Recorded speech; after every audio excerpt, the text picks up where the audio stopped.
GTM ज्ञान के YouTube channel पर एक बार आपका पुनः स्वागत है। मैं हूं आपका दोस्त कुंदन गौतम और मैं आज आपको पढ़ाने जा रहा हूं प्रेजेंट कंटिन्यूअस टेंस।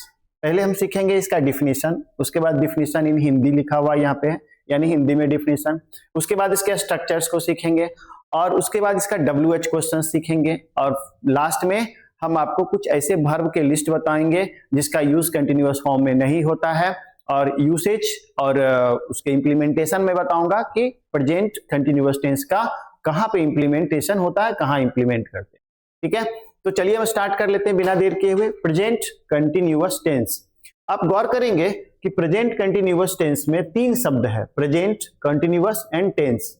यानी कि जब आप टेंस बोलते हैं ना तो आपके दिमाग में हमेशा आना चाहिए, जब आप टेंस बोलते हैं तो आपके दिमाग में आना चाहिए वर्ब फॉर्म, यानी कि क्रिया के रूप से वर्तमान समय में कार्य के जारी रहने, कंटिन्यूटी का मतलब जारी रहने का बोध हो, तो वह क्या कहलाता है? वह कहलाता है प्रेजेंट कंटिन्यूअस टेंस। इसी तरह से अब हम इसको जल्दी से डिफाइन कर लेते हैं, जैसा कि मैंने कल भी डिफिनेशन दिया था इसमें। when the action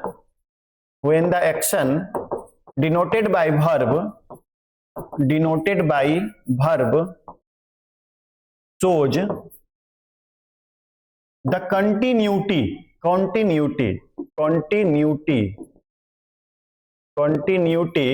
in present time,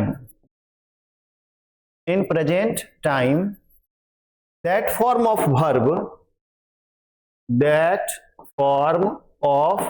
verb is called present continuous tense। Present continuous tense. अच्छा, इसका नाम ना प्रेजेंट इम्परफेक्ट टेंस भी है।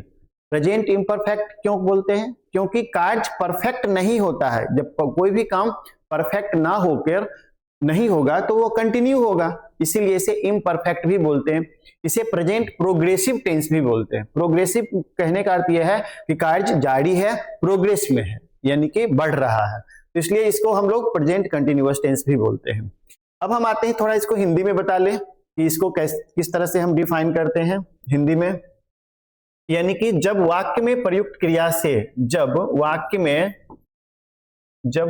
में प्रयुक्त क्रिया से, जब वाक्य में प्रयुक्त बोले तो दी हुई प्रयुक्त क्रिया से वर्तमान समय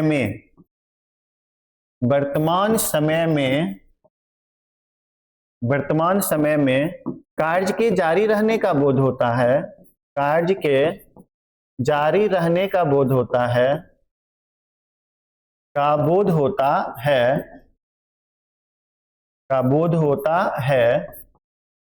कोमा क्रिया का वह रूप प्रेजेंट कंटिन्यूअस टेंस में कहलाता है। प्रेजेंट कंटिन्यूअस टेंस में कहलाता है ना। आपको मैं इसलिए लिख देता हूं ताकि आप बार बार इसे देखते देखते इसके डिफिनेशंस को समझ भी लेंगे और आपको याद भी हो जाएगा, याद भी कर लेंगे। चलिए अब हम आते हैं सिंबल की बात। सिंबल बोले तो पहचान, यानी how can we identify the sentence belong to present continuous tense. So you should use रहा है, रही है, यानी क्रिया के अंत में रहा है, रही है अथवा रहे हैं लगा रहता है जनरली, तो उसे हम लोग क्या पढ़ते हैं? Present continuous tense. लेकिन एक बात मैं आपको और बता दूं कि जरूरी नहीं है कि जिस वाक्य में रहा है, रही है, रहे हैं लगा रहेगा वही प्रेजेंट कंटिन्यूअस में होगा। अन्य वाक्य भी प्रेजेंट कंटिन्यूअस में हो सकते हैं अगर उस वाक्य में दी हुई क्रिया से वर्तमान समय में कार्य के जारी रहने का बोध हो। जैसे मैं एक छोटा सा एग्जांपल लेके आपको बताऊं, जैसे अभी मेरा दोस्त पिछले बेंच पर बैठा हुआ है, तो यहां पे हमने क्या बोला? बैठा हुआ है, रहा है नहीं बोला, बैठा हुआ है, लेकिन बैठने का काम जारी है वर्तमान समय में। That is why this sentence belong to present continuous tense. ठीक है, तो ये एक सामान्य रूप से रहा है, रही है, रहे हैं, इस तरह से हम आइडेंटिफाई करते हैं। ठीक है, तो ये रहा हमारा सिंबल। अब हम आते हैं अगले पेज पे और हम अपना देखते हैं इसमें कि अब हम लोग इसके सिंटैक्स को सीखते हैं। सिंटैक्स बोले तो इसका स्ट्रक्चर, तो इसका अफर्मेटिव पहले हम बनाएंगे। अफर्मेटिव, अफर्मेटिव इसका क्या होगा, subject plus is am are plus V4 plus object then extension. मैं कल एक्सटेंशन के बारे में बात किया था। अब इसका निगेटिव बनाएंगे तो क्या करेंगे भाई, सब्जेक्ट प्लस जहां पे इज एम आर है, जहां पे इज एम आर है वहां पे हम इज एम आर ही देंगे और उसके बाद यहाँ पे नोट लगाएंगे, चूंकि निगेटिव बना रहे हैं। और फिर V4 फिर ऑब्जेक्ट देन एक्सटेंशन। और इसका इंट्रोगेटिव बनाएंगे तो क्या करेंगे, is am are plus subject plus not नहीं देंगे, अब क्या देंगे, सिर्फ V4 object extension plus what sign. और निगेटिव इंट्रोगेटिव क्या करेंगे, is am are plus subject plus not plus V4 plus object plus extension plus what sign. ठीक है, चले आते हैं WH क्वेश्चंस पे। WH क्वेश्चंस क्या होता है, कल मैंने आपको सिखाया था WH वर्ड के बारे में। कुल मिला के 9 WH word, basic WH word use करते हैं, जिसमें से हु, व्हिच, व्हाट, हुज, हुम, इसमें से सब्जेक्ट अथवा ऑब्जेक्ट के रूप में या दोनों के रूप में प्रयोग होता है। जबकि वेयर, व्हेन, व्हाई और हाउ, इनका चारों का प्रयोग इंट्रोगेटिव वर्ड के रूप में करते हैं। या तो ये एडजेक्टिव होते हैं या एडवर्ब होते हैं। ठीक है, हाउ का प्रयोग एडजेक्टिव अथवा एडवर्ब दोनों के रूप में हम करते हैं। तो चलिए मैं एक स्ट्रक्चर यूज कर लेता हूं WH क्वेश्चन का। जैसे वह कहां से आ रहा है, अगर हम एक सेंटेंस लिखते हैं, वह कहां से आ रहा है, आ रहा है, तो अब आप बताएंगे कि इसको कैसे बनाएंगे। देखिए रहा है, रही है लिखा हुआ यहां पे है, तो आप लिखेंगे इसे where is he coming, where is he coming, वह कहां से आ रहा है। तो अब यहाँ पे कहां से है, तो आप यहाँ पे फ्रॉम वेयर भी दे सकते हैं, फ्रॉम वेयर, है ना, from where is he coming. तो ये इसका बना लिए। यानी कहने का अर्थ क्या हुआ कि WH वर्ड देंगे, फिर उसके बाद हम इंट्रोगेटिव सेंटेंस को यूज कर लेंगे।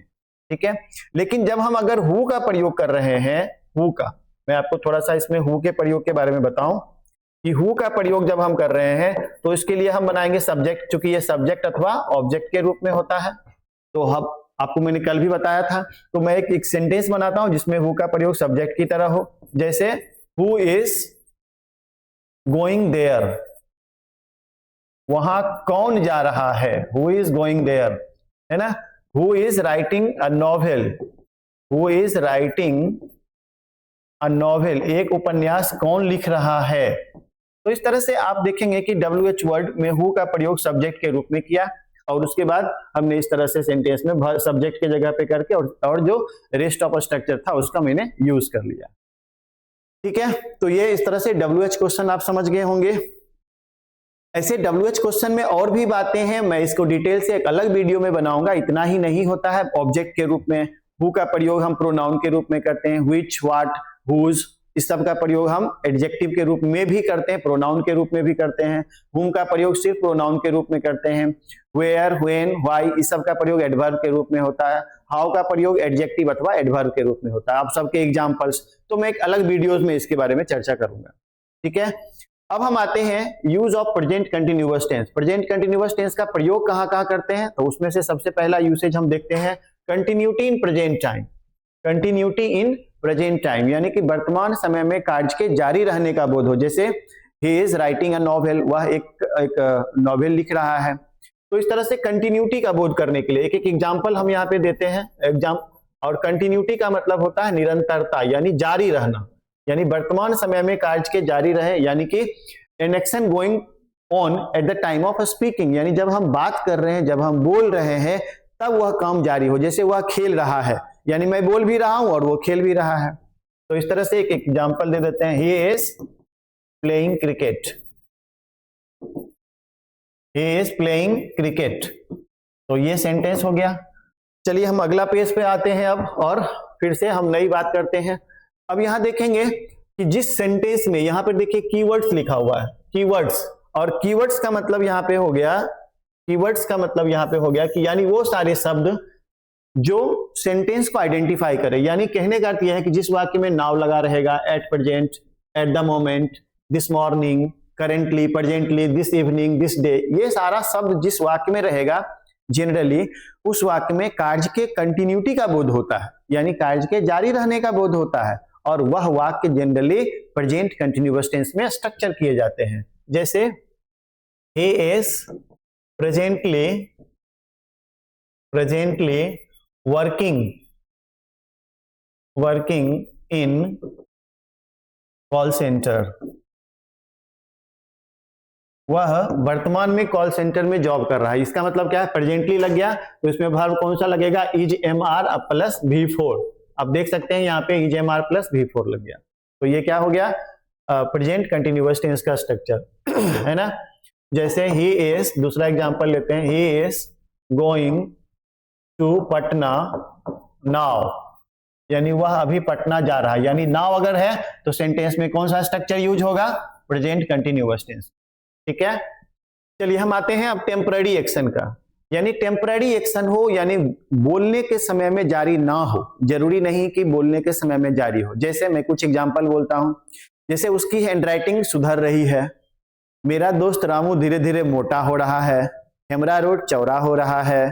तो इस तरह के जो एक्टिविटीज होते हैं जो बोलने के समय में जारी नहीं रहे लेकिन फिर भी उससे कंटिन्यूटी का बोध होता है, these are to be said temporary actions and these are structured in present continuous tense। जैसे his handwriting is improving, his handwriting is improving these days। इन दिनों उनकी हैंडराइटिंग धीरे धीरे सुधर रही है, is improving these days। ठीक है, तो आप समझ में आ गया होगा, is plus V4, is am are plus V4 लगा। अब आते हैं fixed plan program in nearest future. Nearest future का मतलब क्या हो गया, यहाँ पे आप द लगा सकते हैं, इन द नियरेस्ट फ्यूचर।